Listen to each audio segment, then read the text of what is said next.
What if I told you that a programming language from the 90s is probably running on a device that's literally within arm's reach of you right now?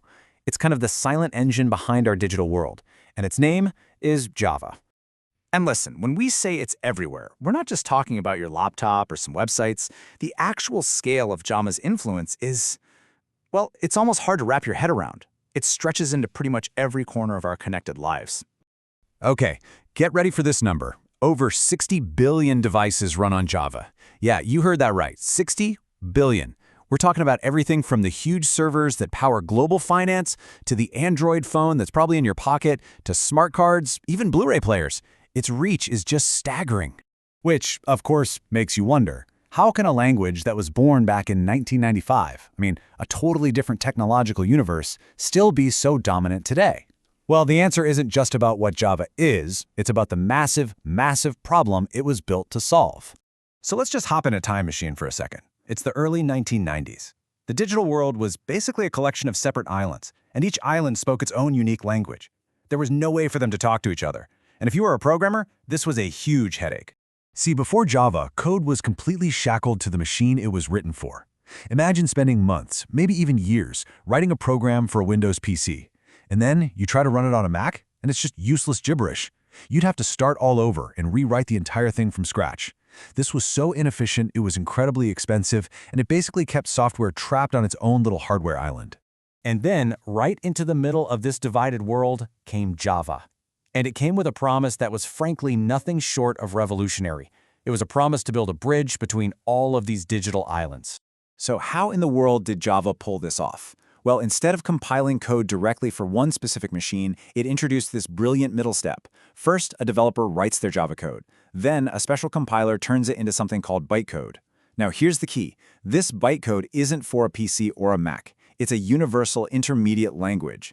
And then, a piece of software that lives on any device called the Java Virtual Machine, or JVM, acts like an instant translator, turning that universal bytecode into the specific instructions that particular machine can understand.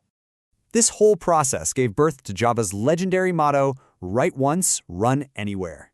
This was a complete game changer. For the very first time, a developer could create one single version of a program and feel confident that it would run on a PC, a Mac, a Linux box, or any other device that had that Java virtual machine. The JVM is really the secret hero in this whole story. You can think of it like an imaginary computer running inside your real computer.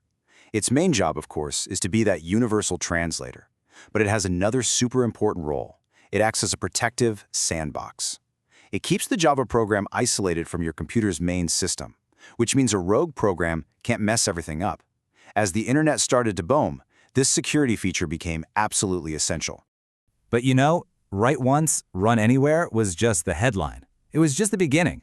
Java had a few other tricks up its sleeve that helped it not just survive for all these years, but actually thrive.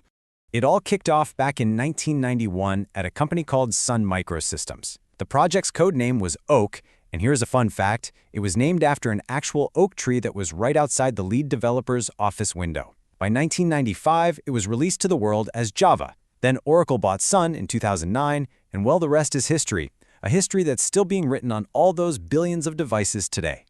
Another huge part of its secret sauce is that it's an object-oriented language.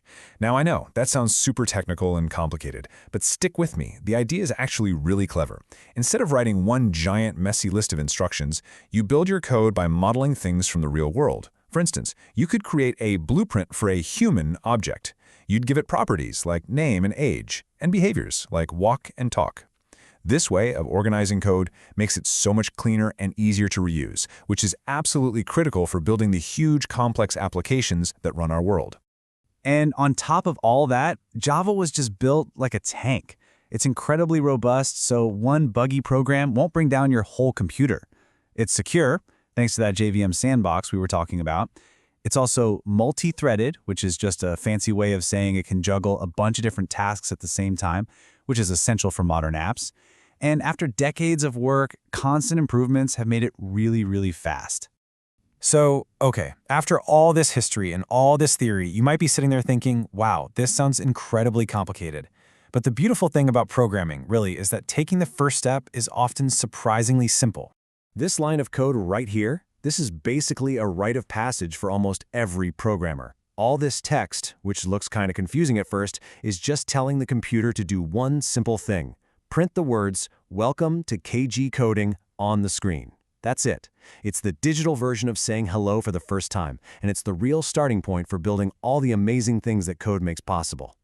So when you boil it all down, Java's legacy is portability. It took code that was trapped on one machine and set it free to run pretty much anywhere. It built the bridge that connected our digital world. So the question for us today is, what's the next bridge that we need to build? In a world with all these different AIs and separate cloud systems and competing platforms, what's the next big thing that needs to be written once and run anywhere? That's definitely something to think about.